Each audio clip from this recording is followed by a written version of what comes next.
everyday stress memang nature of pekerjaan aku gitu. Jadi kalau ada masalah itu semua harus terselesaikan dan harus secepatnya. Ketika udah 7-8 bulan lo diemin aja tuh perasaan stres lo. Woi, boom boom boom gitu kalau kata Katy Perry bersabda.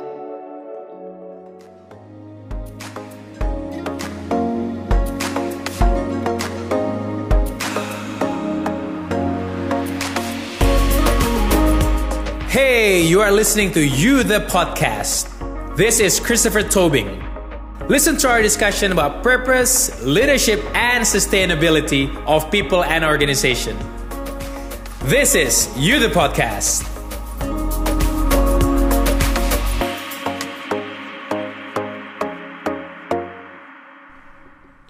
Hai, kembali lagi di You the Podcast dengan saya Christopher Tobing.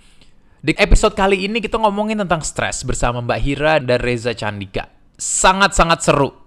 Yang menarik adalah kita belajar bahwa salah satu yang membuat stres itu karena ada kejadian yang gak terduga, ada hal-hal di luar kontrol kita. Yang interesting, pada saat kita menjalani proses ini ternyata kita mengalami technical difficulties. Ada hal yang udah kita plan tapi gak berjalan sesuai dengan ekspektasi. Ini membuat kita benar-benar harus walk the talk, di mana sometimes life is not perfect, but you just have to do the best with what you have. So guys, go and listen You the Podcast. Mbak Hira, mungkin Mbak Hira deh. Mbak, dirimu tuh tipe yang kalau ada sebuah hal yang bikin stres tuh harus okay, I'm gonna fight. Aku akan menyelesaikan masalahnya, aku akan masuk ke root cause of the problem, sampai beres tuntas tas gitu. Atau yang, you know what, here, let time heals aja deh. Kita biar waktu menyembuhkan gitu. Itu dirimu yang mana, Mbak? Nah, kalau aku tuh sebetulnya personally ada dua tipe stres. Jadi yang pertama adalah everyday stress yang berhubungan dengan memang nature of pekerjaan aku gitu. Aku kan di sales ya, di e-commerce itu part of sales gitu. Jadi hari-hari gini kurang lebih ya 2 minggu sebelum closing udah pasti stres, dan itu tiap bulan kan, karena kita berlari dengan target dapat apa enggak gitu. Jadi kalau yang kayak gitu ya basically karena itu happen all the time, ya kita acknowledge itu part of the job, tapi gimana sih caranya kita supaya mengurangi gitu. Tadi lah, apakah olahraga, kalau aku sekarang di rumah pokoknya ya bikin rumahnya kelihatan bagus, ngobrol sama orang sih, kalau aku tuh ngobrol sama orang gitu. Jadi stres, terus ya aku sekarang adalah banyak WhatsApp grup untuk curhatan sehari-hari, ya ngomel-ngomel aja gitu, nyampah lah ya kita sebutnya. Habis itu ya rada lumayanan sih. Jadi itu kalau yang sehari. Yang kedua itu emang stres yang berhubungan dengan sebuah masalah gitu yang emang harus di overcome. Nah kalau itu sih basically ya emang harus diselesaikan sih, karena kalau aku tuh tipenya bukan orang yang bisa leave everything hanging gitu loh, nggak terselesaikan. Jadi kalau ada masalah itu semua harus terselesaikan dan harus secepatnya gitu. Aduh, Mbak Hira, pengen banget cosplay jadi Mbak Hira. Kebetulan sih orangnya soalnya lebih suka mendem ya. Suka banget nih belajar sama orang yang bisa solutif. Oh, to the point. Solutif on the spot maksud saya. Jadi kayak, oke, ini gini gitu. Nah, gue tuh awalnya tuh suka banget kayak gitu, Chris. Jadi kayak, udahlah nggak usah diomongin. Ya udah nggak apa-apa gitu. Gue orangnya soalnya males banget ribut. Gue tuh gak suka banget ribut gitu.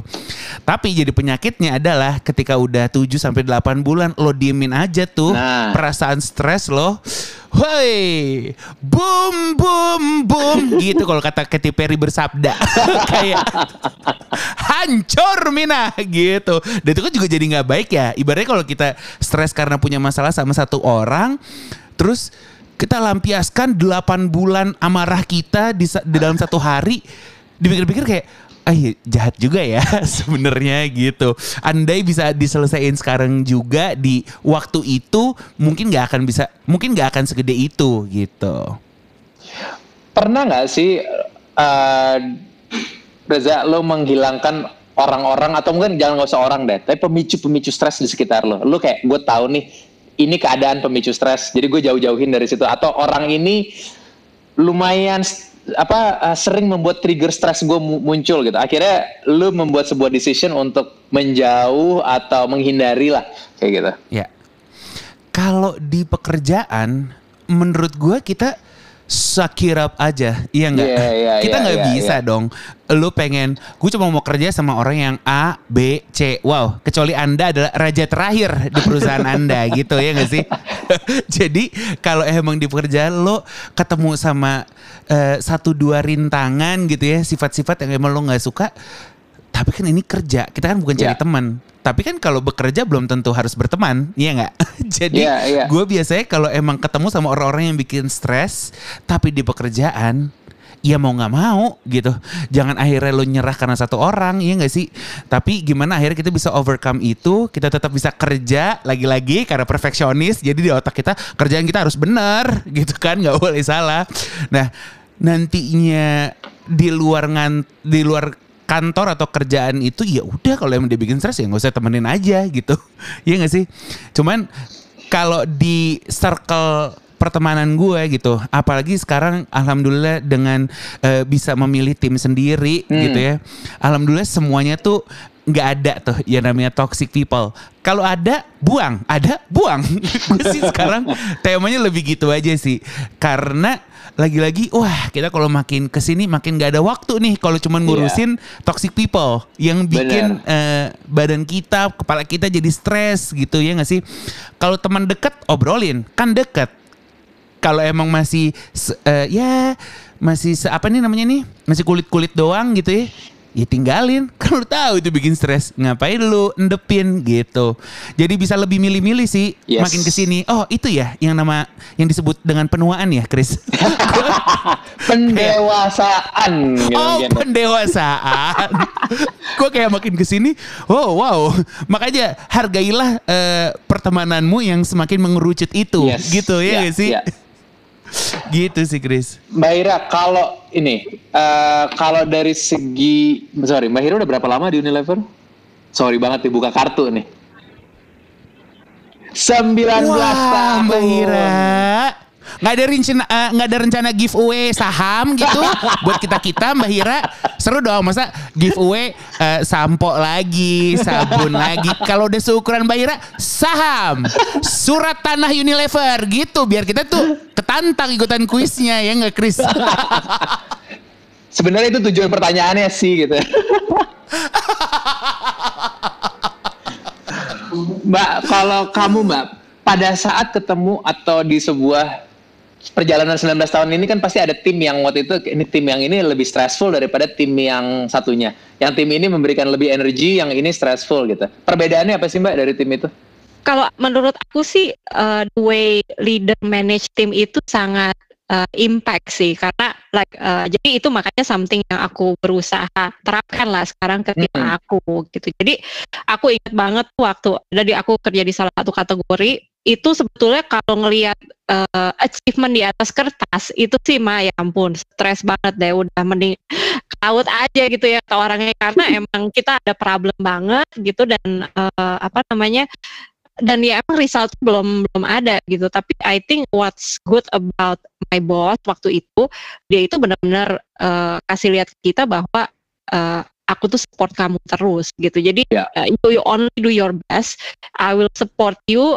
Kapanpun kamu perlu support aku, itu aku pasti kasih gitu. Dan itu sekarang sih aku ingat banget sih masa-masa itu. Jadi itu the way aku juga manage my team sih sekarang gitu. Jadi sekarang juga my team, untungnya tim aku juga nggak terlalu besar.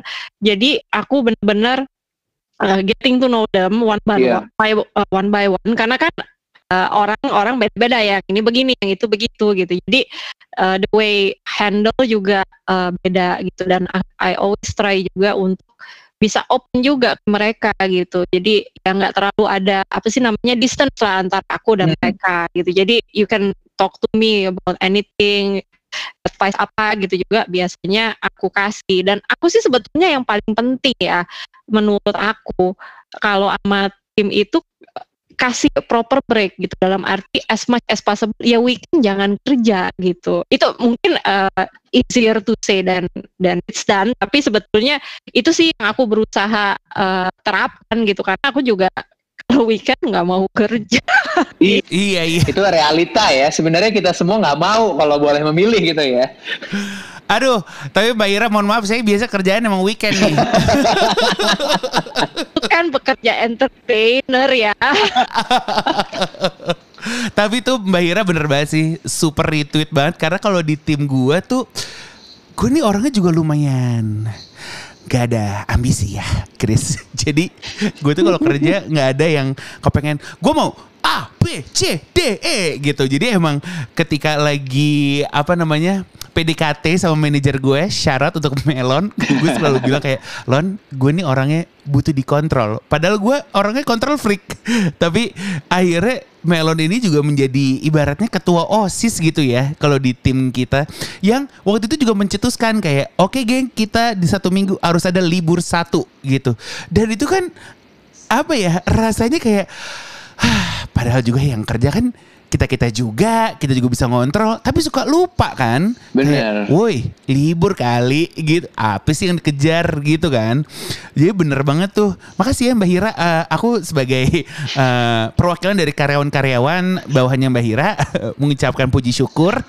Mengetahui bahwa jikalau kita kerja terus, kita seperti bot. Ya, mungkin aku mau nambahin juga. Sebetulnya kemarin tuh kan terus terang aja ada beberapa feedback gitu ke kita ya, bahwa aduh kerjaan banyak banget nih, kita a bit overwhelmed gitu. Terus I think the good thing about company aku Unilever itu juga mereka sangat mendengarkan feedback dari karyawan kan. Nah terus waktu itu kita discuss gitu antara maksudnya leaders gitu, ini kira-kira gimana ya supaya anak-anak itu benar-benar bisa off gitu di weekend, karena we think it is very important kan. Jadi waktu itu, dan kita itu at least di leadership team aku, kita, dan itu I think the whole company juga akhirnya melakukan hal yang sama. Kita itu commit bahwa anak kita, jadi kan sehari seminggu itu 5 hari. Jadi dalam setengah hari itu kita bisa allocate, tidak ada meeting gitu as a team gitu. Jadi dengan membebaskan setengah hari itu dari meeting, itu tim tuh benar-benar bisa fokus untuk catch up sama emailnya, kalau perlu ngerjain whatever presentasi yang mereka harus kerjakan gitu. Kalau di tim aku itu biasanya di hari Jumat sore gitu. Jadi dengan harapan kalau habis itu kerjaannya semua kelar, jadi weekend itu benar-benar bisa istirahat. Itu keren sih, karena kadang-kadang tipuan kalender itu kan ada kan. Kita punya kalender kerjaan, rasanya kalau full tuh tapi semuanya meeting, padahal setiap meeting bawa PR masing-masing gitu. Benar gitu. Oke, nah ini balik lagi ke timnya Mbak Hira nih. Sebagai leader, Mbak Hira harus ngasih, ada sebuah term di psikologi namanya optimum level of stress, di mana kita katanya harus bisa mengasih stres yang cukup tapi tidak terlalu banyak. Karena kalau terlalu santai katanya terlalu relax nih. Tapi kalau terlalu banyak burnout. Nah, Mbak Hira mungkin bukan teori, bukan formula ya, tapi cara Mbak Hira tahu ini udah mulai burnout, ini terlalu santai, itu gimana sih? Ya, karena pekerjaan saya sebagai seorang salespati, ya kita bilangnya saleswati. Kalau di tim saya salesman dan saleswati, itu yang tadi kamu bilang, Chris, optimum level of stress itu penting banget gitu. Karena at the end, kalau nggak ada challenge itu membuat kita akhirnya cepat puas gitu dengan apa yang kita sudah achieve gitu. Dan terutama karena aku kerja di departemen e-commerce, di mana masih baru dan segala macam gitu. Jadi kalau misalnya nggak terlalu ada level of stress, atau mungkin bukan the right level of stress, lebih kepada the right challenge ya to the job, yes. Itu nantinya kita tuh benar-benar jadi complacent gitu, karena growth-nya bagus dan segala macam, tapi is it good enough gitu. Jadi kalau aku biasanya yang aku lakukan sama tim aku biasanya, jadi ini ada beberapa tim aku yang emang tipe-tipe oke, play safe aja nih, aku mau play safe aja tapi yang penting over deliver. Itu ada tuh yang kayak, ada tim aku yang kayak gitu, you know who you are gitu. Tapi tapi makanya aku berusaha, ya maksudnya aku nggak yang benar-benar keras banget ngomongin sama dia, tapi aku kadang-kadang suka sindir-sindir gitu. Are you sure bahwa ini lu cuma bisa setor segini? Masa sih? Kayaknya masih banyak deh yang bisa lu lakukan dan segala macam. Jadi maksudnya kalau aku tuh lebih kasih challenge itu nggak benar-benar dikerasin gitu, tapi coba dibangkitkan sifat kompetitifnya, karena tim aku itu sebetulnya anak-anak kompetitif kan. Jadi kadang-kadang aku suka kasih the right level of challenge itu lebih kepada sini aja bisa lo growth segitu padahal keadaannya seperti ini, masa lo growthnya cuma segini, yakin gitu. Terus aku juga do a bit of competition juga gitu ke tim aku gitu. Jadi tiap quarter kita juga ada Saleswati salesman of the quarter juga gitu. Jadi dari situ aku ngasih sedikit push ke tim mereka untuk ke tim aku untuk deliver more sih, karena dan level of motivation itu penting banget, apalagi kalau pekerjaan Saleswati ya kayak gitu. Selalu diharapkan deliver more dong pastinya. Oke, kalau dirimu Bung Reza Candika, are you the type yang ngasih challenge nggak sih ke diri sendiri kayak gitu untuk supaya performing lebih atau nggak deh, yang penting hidupnya peacefully aja dan itu yang malah buat lo produktif?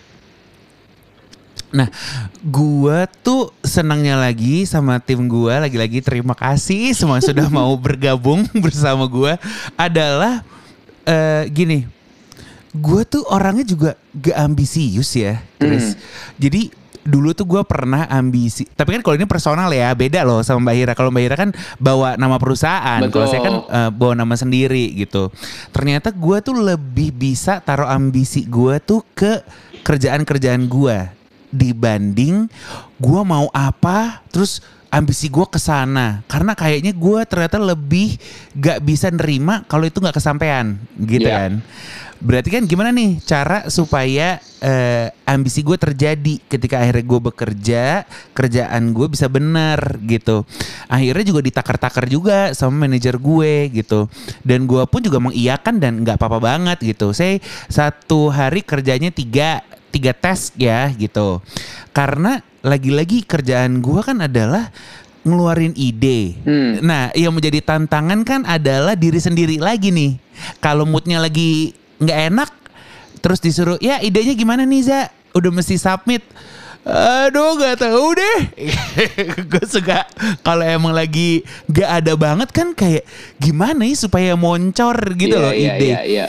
Ide tuh kan apa ya, satu apa sih produk apa sih kalau ide tuh satu buah hasil dari segala macam perspektif gitu ya. Gila, gue merasakan sih ketika akhirnya kita tuh, lu sadar gak sih dulu waktu sekolah kan suka coba nih, apalagi gue sekolahnya komunikasi, coba kalau disuruh buat program TV atau radio satu-satu ya, terus kita buat, terus kayak nih, terus akhirnya si dosennya bilang, nih kamu makin tua nih nanti makin gak ada nih yang kayak gini nih. Oh iya ya. Terus gue kayak oh iya juga ya. Sekarang aku sudah di umurnya dosenku, wah jadi kayak mandet nih kalau emang moodnya lagi jelek gitu. Jadi balik lagi ke gue menantang diri gue sendiri juga untuk yuk Za, benerin dulu moodnya, kerjain dulu satu-satu ya gitu. Tapi basically dari tim gue sendiri nggak juga akhirnya nge-push. Saya gini deh, oke, ternyata emang mesti ada nih ide yang lo harus submit sekarang. Ya itu bisa kayak Za, yuk, kan sebenarnya udah dikasih berapa hari, udah dikasih ini. Yang akhirnya gue juga, iya juga sih, tapi kasih gue waktu ya gitu. Karena beneran gila sih, gue tuh tergantung mood banget lagi Chris. Bukan gue orangnya jadinya mood-mutan ya, tapi kan gimana akhirnya gue bisa nuntasin kepercayaan orang ketika dikasih kerjaan. Terus orang yang kerja sama gue benar sih worth it gitu. Di otak gue kan selalu kayak gitu kan. Dan kalau sebenarnya bisa nggak lo kasih ide yang gitu-gitu aja? Ya bisa sih. Terus bisa nggak lo kayak, ya ini sih ide gue, terserah lo maunya kayak gimana. Kan bisa. Cuma kan lagi-lagi maunya kan ngasih yang terbaik gitu. Jadi kalau dibilang nantangnya kemana, akhirnya lebih ke nantangin diri sendiri ya. Kayak, yaudah yuk, dibenerin lagi yuk moodnya supaya nanti keluar idenya gitu. Dan berterima kasih kepada tim Anda yang sudah nyari-nyariin kerja buat Anda gitu. Jadi kayak iya juga gitu. Tapi gue suka sih dengan itu karena it's self challenge, stress levelnya juga lebih manageable kan. Karena daripada juga dari challenge yang datang dari luar gitu. Kalau dari luar pun tadi udah dibilangin sama Mbak Ira, environment-nya udah di set up karena kita ngasih challenge ke mereka, make sure kita set up environment yang tepat. Tadi Reza cerita tentang wah banyak banget kayak gini tapi ada manajer yang membantu gitu. Jadi artinya yang ku denger juga dari pembicaraan kita sore-sore sendu mendung ini adalah we need to have a team and lingkungan yang emang yang emang bantu kita kan. Wah gila, suportif, butuh tim yang suportif, geng. Kalau ada tim suportif yang ada miliki saat ini, lalu rencananya saya keluar nih, yuk omongin baik-baik aja. Dia omongin baik-baik. Oke, mungkin this is the last questions ya. Tapi last question adalah, what's the one advice yang bisa dikasih dari Mbak Ira atau Reza untuk ngebuat sebuah lingkungan yang suportif ini? Satu advice aja, ini yang untuk kamu ngejaga lingkungan ini gini loh caranya. Oke, kalau dari aku, mungkin aku sebetulnya lebih related ke pekerjaan kali ya. Jadi, I think mungkin ya the reason kenapa aku belum pisah dari Unilever selama 19 tahun itu, karena sebetulnya Unilever itu ya mental health well-beingnya karyawan itu menjadi prioritas utama gitu buat perusahaan. Makanya tadi selain yang olahraga, terus juga sekarang sejak COVID itu kita harus kasih daily survey gitu untuk apakah ya kita ada gejala apa enggak, lu ketemu sama 5 orang apa enggak, pernah keluar kota apa enggak, that sort of things gitu. Jadi kalau ada apa-apa itu pastinya company langsung membantu kita gitu. Bisa kita kena atau segala macam pasti ada bantuan dari company. Jadi itu kan reassurance juga gitu loh bahwa company juga akan take care kita gitu. Terus juga selain tadi program olahraga, terus kita juga ada beberapa webinar sih kemarin. Jadi pas mental health day itu kita ada talk show gitu on well-being dengan Dr. Guy Winch gitu yang ngomongin gimana sih caranya kita bisa manage stress gitu. Tapi lebih serius ya dari ini ya. Tapi itu kan kalau ini sih ya obrolan warga sekitar aja lagi nyantai-nyantai gitu kan. Tapi bermanfaat ya. Tapi intinya sih aku grateful banget bisa kerja buat company yang benar-benar put employee well-being as number one priority dan benar-benar usahanya tuh untuk well-being itu kelihatan banget sih kalau menurut aku. Jadi itu very grateful on that. Dari aku sendiri buat tim, sebetulnya kalau aku lebih kepada, aku selalu bilang sama tim aku bahwa yang paling penting itu adalah kita take care our own well-being juga, dan itu it's also our responsibility ya. Jadi specifically pas saat pandemi itu ya kita manage stress level, kita eat right, exercise, atau do everything yang bisa menghibur diri kita sendiri. Mau ngapain aja ya, hobi mau beli Monstera berjuta-juta juga Mbak ya silahkan. Atau Mbak Hira kasihan loh, eceng gondok tuh gak pernah jadi spotlight. eceng gondok. Kenapa ya? Aku sebagai pemilik eceng gondok tuh kayak kenapa ya tanaman ini tuh menjadi tanaman yang B aja gitu. Kurang buzzer kali ya, kurang buzzer di situ. Ada daun kok keluar dari kali saya kayak di kali deh. Maksud gue ada daun nggak tembus kena air kan, menurut aku kan kayak mistis ya gitu loh. Tapi nggak ada yang suka, bingung. Itu sih menurut aku ya, selain menciptakan berada di lingkungan yang kondusif dengan mental well-being, ya pasti kita as a person pribadi juga harus take care of ourselves sih ya. Itu juga responsibility kita gitu. Supaya waras lah ya, kan harus ngurus suami, harus ngurus anak gitu. Nah itu punya its own challenge ya. Mungkin untuk episode podcast berikutnya itu kita omongin. Kalau lu gimana, Bung Reza? Gimana coba diulang pertanyaannya. Gimana cara menciptakan lingkungan yang kondusif untuk menjaga stress level, mental health kita enak gitu. Satu advice-nya buat orang-orang yang mau menjaga lingkungan itu gimana? Nah gini, kebetulan kan jadi adalah satu momen ternyata tim gue nih harus membuka CV, gimana ya ngomongnya? CV, iya kan? Terus dari situ, namanya apa ya? Sebenarnya namanya kan bisa sesuka lo ya, kayak bebas. Apa kek, lo buat aja apa gitu, kayak AP Nusantara Jaya Abadi atau apa gitu. Nah tapi waktu itu akhirnya kita kompak untuk memilih nama Temanku Keluargaku Berkah. Temanku Keluargaku Berkah. Iya. Temanku. Kenapa temanku lalu keluargaku? Karena teman adalah keluarga yang kita pilih. Kebetulan kan lagi-lagi kalau gue kan tim pribadi ya. Dan emang ada yang emang awalnya temenan atau emang ada barunya berkenalan dan akhirnya berteman gitu. Oke, keluarga teman adalah keluarga yang kita pilih. Oke. Ya semoga bisa jadi berkah untuk kita semua gitu. Kebetulan jadi di satu tim kita juga ya karena menyadari atas nama CV kita gitu ya, nama kan adalah doa ya. Gue tuh kadang suka mikir akhirnya beneran terijabah gitu. Mungkin kalau ketika di tim gue ada yang lagi stres, gue nggak tahu yang lain deh. Saya gue gitu ya, gue lagi stres, lagi malas kerja gitu. Akhirnya gue suka balik lagi ke jangan lupa lo tuh jadi berkah untuk orang lain juga. Dan gue yakin orang lain itu juga menjadi berkah untuk gue gitu. Jadi oke. Kalau lu stres, boleh stres, jangan dilewatin, jangan di skip, rasain toleransi gitu. Oke. Kata-kata bijak dari Reza Candika ini kayaknya bakal di retweet, bakal di Instastory, bakal direkam sama orang-orang. Satu sekalinya Reza Candika ngasih advice luar biasa. Enggak. Lu ya, menurut pas banget nunggu maghrib gini kan. Menurut gue yang lo lakukan sehari-hari adalah hiburan dan membuat stress release buat orang-orang. Jadi kita juga mau thank you banget buat lo Reza Candika dengan untuk semua podcast lo, semua tim lo, thank you banget for that. Dan Mbak Hira juga thank you banget for to be an example buat leaders di luar sana untuk manage timnya. Buat semua yang lagi dengerin, semoga kamu dengerin ini dan bilang oke, kayaknya gue juga pengen deh ngomongin ini sama teman-teman aku. Aku pengen ngomongin ini sama temanku, sama keluargaku supaya jadi berkah sama-sama juga kayak gitu kan. Aduh, amin. Jadi buat semuanya, please do talk about it. Kalau memang ada yang punya stres, go and release it. Tadi ditulis lah seperti kata Reza atau diceritain, curhatin ke siapa seperti kata Mbak Hira. Digambar. Lupa, digambar juga bisa. Dan do all of those activities. Apakah itu tadi olahraga, apakah itu tadi senang-senang, ngobrol sama teman, dan at the end of the day carilah lingkungan yang kondusif. Yes. Again sekali lagi Mbak Hira, terima kasih. Reza, terima kasih banget. Kita aminkan ya supaya yang denger-denger ini jadi happy-happy semua sekarang. Thank you so much. Amin. Terima kasih semuanya. Thank you for listening. Mbak Hira. Thank you, Reza. Thank you. Bye. Bye.